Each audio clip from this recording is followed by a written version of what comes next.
It was a foggy autumn night when I first encountered him. As I was driving home from my late shift at the hospital, I came across a rather unusual person.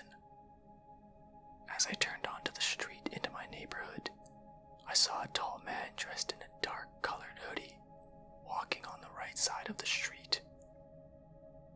Given the area I lived in, he seemed out of place. As I passed him, I attempted to get a better look at his face, but with his hood being up and it being dark out, I was unable to. I tried hard not to be too judgmental. After all, for all I knew, he was just one of my neighbors I hadn't met yet, just out for a stroll due to being unable to sleep. We've all been there, right? However, unbeknownst to me, that was only my first of several encounters I would have with this guy. I had the following day off, and I barely thought about him. That was until I turned on the news that evening and saw that a house in one of the nearby neighborhoods had been broken into, and the homeowner had been assaulted. How awful, I thought. Who could do such a thing? The thoughts of my encounter with the man the previous night then came rushing back. Could he have done this? I certainly didn't have any proof, but I can say that that man definitely seemed to stand out. As the story concluded, a 1-800 number was displayed at the bottom of the screen, asking for any tips or information that may lead to an arrest. Figuring it couldn't hurt to call, I called the number, waited on hold for several minutes before a woman picked up on the other end and asked me what information I had. I told her that the night previous I saw a suspicious man in the area which the crime had happened. She asked me for further information about the man. I told her that he looked to be about 6 foot tall and wearing a dark hoodie. She asked what he looked like, to which I told her that I unfortunately had not seen his face. There was a long pause on the other end of the phone before the woman spoke again. She asked me what the man was doing. I told her that he was just out walking. I was met with yet another pause before she asked me a very pertinent question. She asked if the man appeared to be disheveled, flustered, hurried, or in any way distressed. I told her that I didn't really get a good enough look at him, but that he didn't seem to be bothered. In fact, he seemed rather calm. I could hear her typing on a keyboard on her end before she thanked me for the tip and abruptly hung up. I suppose it wasn't the most helpful of tips, but seeing how any bit of information could help put a violent offender away, it seemed as though it would have been wrong not to report it. Given the recent events, the next morning before school, I gave my boys a quick refresher course on stranger danger. I reminded them not to talk to strangers or to get in anybody's car. They assured me that they knew not to do those things, and off to school they went. I trusted them to stay safe. They were smart kids after all. The next many days went by without incident, but again, one night on my way home, I would encounter him. This time, however, I did get a good look at his face. Just like last time, I was driving home from work, and as I turned into my neighborhood, I saw him walking. This time he was towards me, at a similarly average pace like last time. He definitely wasn't someone I recognized from around the neighborhood. He had long, dark hair, a goatee, and big brown eyes, wearing the same dark-colored hoodie as last time. He had a somewhat vacant look in his eyes. However, the only thing I could think was that I was possibly looking into the eyes of a violent criminal. I only saw him for a few seconds before I turned down my street and arrived home. As I got out of my car and was collecting my things, I glanced down the road to see a tall, dark figure off in the distance at the far end of my street. Only this time, I could see that the figure was walking towards me.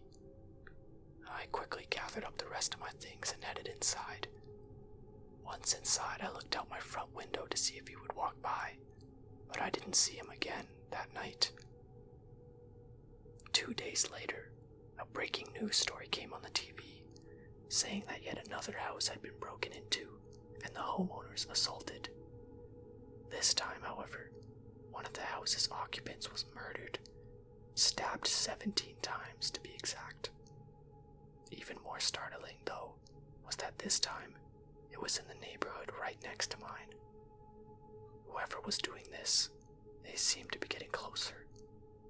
Having seen the man's face and having an inkling that he may have something to do with it, I called the police tip line again, and added to what I had previously reported. I told the woman on the other end, who I believed to be the same woman as last time, what I had seen. I told her that he was a Caucasian male with brown eyes and long hair. She again asked about his demeanor, to which I again told her that he came across as being very collected, if not a little out of it. She asked me what made me believe that he was involved in the crimes. I told her that while I had not witnessed him do anything particularly sketchy, he seemed kinda strange and like he didn't belong. Also, that I knew that he was outside at night when the crimes took place. She thanked me for my contribution and assured me the police department would look into it before hanging up on me. Several times over the next couple of weeks, on my way home from work, I would see squad cars patrolling my neighborhood, as well as the surrounding area. I guess they took my tip seriously, I thought. During that time, I also didn't have any strange encounters with the Nightwalker, as I had began to call him. I guess the cops scared him inside. I felt quite a bit safer with the police around, and having not seen the man in a while. With that renewed sense of security, I went about my life like normal, going to work, running errands, going for a jog, and the like. Things seemed to finally be getting back to normal.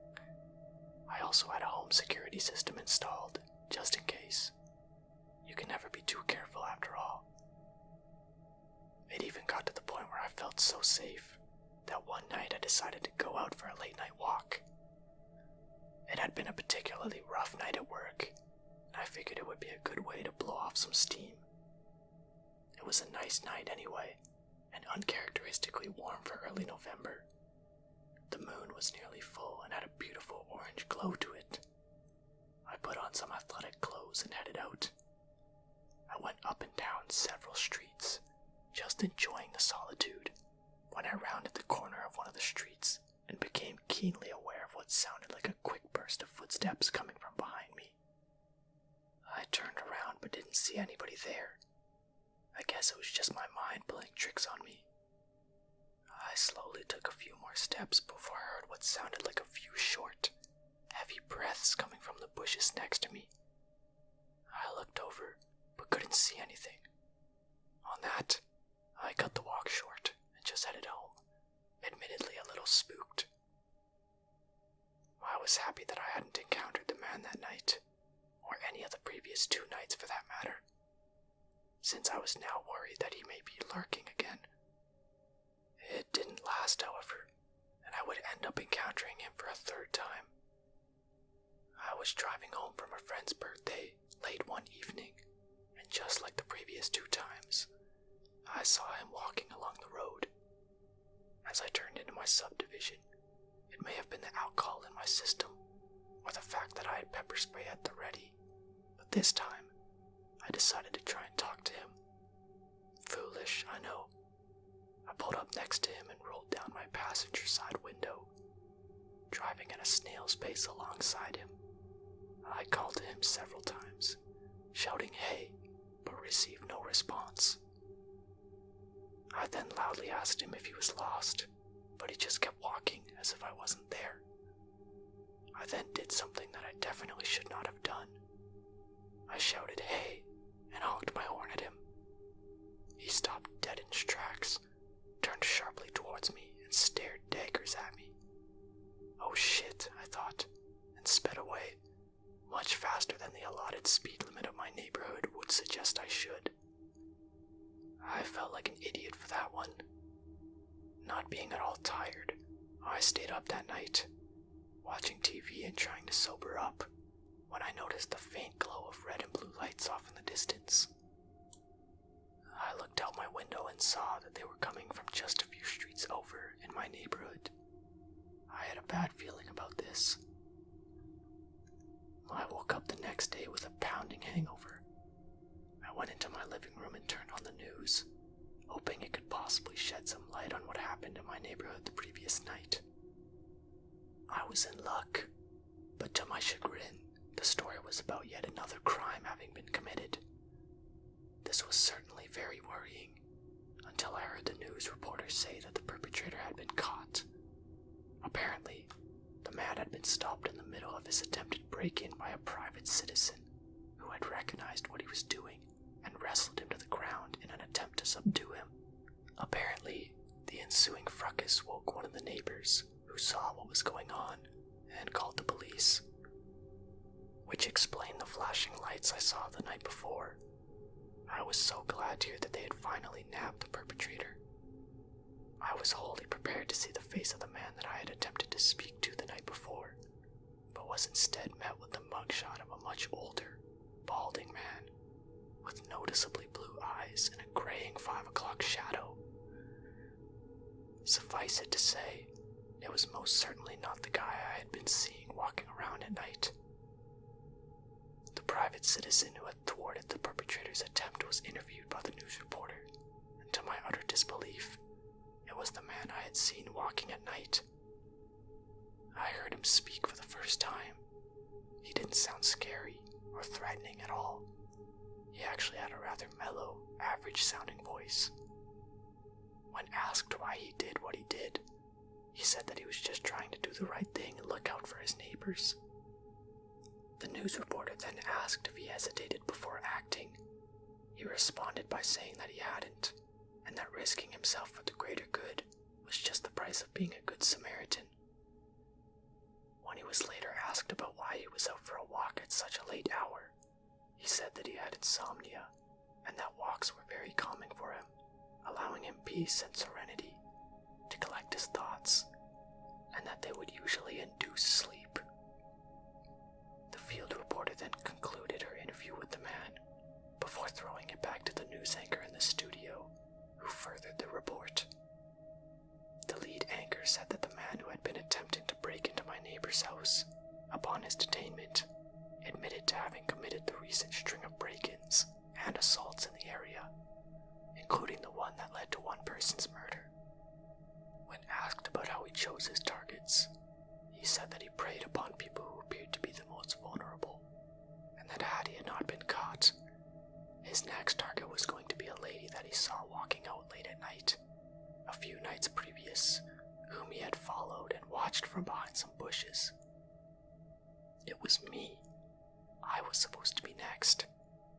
If not for the man I kept seeing walking around at night, my boys would be left without a mother. After hearing that, I turned the TV off and headed for bed, but not before going into my boys' room, where they were fast asleep, and kissing them both one more time goodnight. So, there it was. The guy I had been afraid of, who I had initially thought to be a violent criminal, turned out to be the hero, and in the end, he saved my life. I guess you really can't judge a book by its cover.